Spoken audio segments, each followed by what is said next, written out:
セイレキဆိုတဲ့ခရစ်တက်ကရစ်ကနေဝါရဲခိဆိုတဲ့ဂျပန်တက်ကရစ်ကိုလွယ်လွယ်ဘယ်လိုပြောင်းရမလဲဆိုတာသိကြလားခင်ဗျဂျပန်မှာမွေးနေ့ရေးတဲ့အခါセイレキဆိုတဲ့ကဘာတုံးခရစ်တက်ကရစ်ကိုမရေးပဲ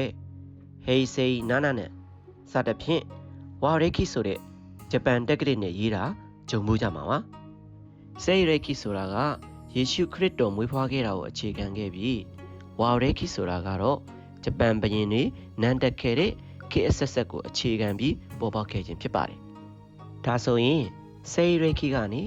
ဝါရဲခိကိုဘယ်လိုလွယ်လွယ်ပြောင်းလဲတွက်ချက်ရမလဲဆိုတာရှင်းပြပေးခြင်းပါတယ်။အတုံးများတဲ့ဒီနေ့ခေတ်အထိရှေ့နှစ်တရာစာကိုတွက်ချက်ပေးပါမယ်။2026ခုနှစ်ရဲ့ရှေ့နှစ်တရာဖြစ်တဲ့1926ခုနှစ်ဟာရှောဝါခေတ်ရဲ့ဂန်းနန်းလို့ခေါ်တဲ့အခြေခံအစနှစ်ဖြစ်ပါတယ်။နောက်63နှစ်အကြာ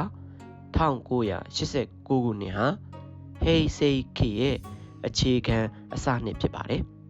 ။နောက်နှစ်30အကြာ2019ခုနှစ်က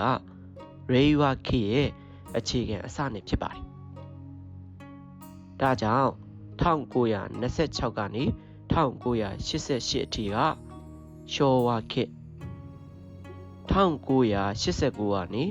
2018ခုနှစ်အထိကဟေးစေးခေတ်2019ကနေယနေ့အထိကရေဝါခေတ်ဖြစ်ပါတယ်ဥပမာ1985ခုနှစ်ဖွာဆိုရင်1926ကနေ1988အထိကရှောဝါခေတ်ဆိုတော့1985ထဲကနေရှောဝါမရောက်ခင်ခေတ်1925ကို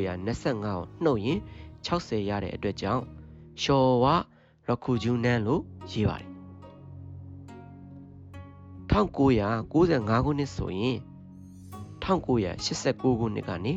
2018အထိကဟေးစေးခေတ်ဆိုတော့1995ထဲကနေဟေးစေးမရောက်ခင်ခေတ်1988ကိုနှုတ်တော့9ရရဲ့အတွက်ကြောင့်မလို့ဟေးစေးနာနာနန်းဖြစ်ပါတယ်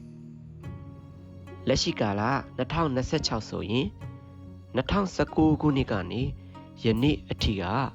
လေဝါခေတ်ဖြစ်တဲ့အတွက်ကြောင့်2026ထဲကနေလေဝါမရောက်ခင်နှစ်2018ကိုနှုတ်ရင်8ရလို့လေဝါဟချီနန်ဖြစ်ပါတယ်ဒါဆိုဝါရဲခိကနေစေးရဲခိကိုပြောင်းခြင်းရင်တော့ပြောင်းပြန်ပါခင်ဗျအခြေခံအစနှစ်ရဲ့အရှိနှစ်ကိုပေါင်းပြီးတော့တည်နိုင်ပါတယ်ခင်ဗျကဲဒါဆိုရင်ခရစ်တက်ကရစ်ကနေဂျပန်တက်ကရစ်ဂျပန်တက်ကရစ်ကနေခရစ်တက်ကရစ်ကိုပြောင်းတတ်ပြီလို့ထင်ပါတယ်ခင်ဗျ Nestlin application ကို download လုပ်ပြီးတော့ဂျပန်စာဂျပန်ဘုဒ္ဓတာတွေကိုအတူတူလေ့လာကြမယ်ခင်ဗျ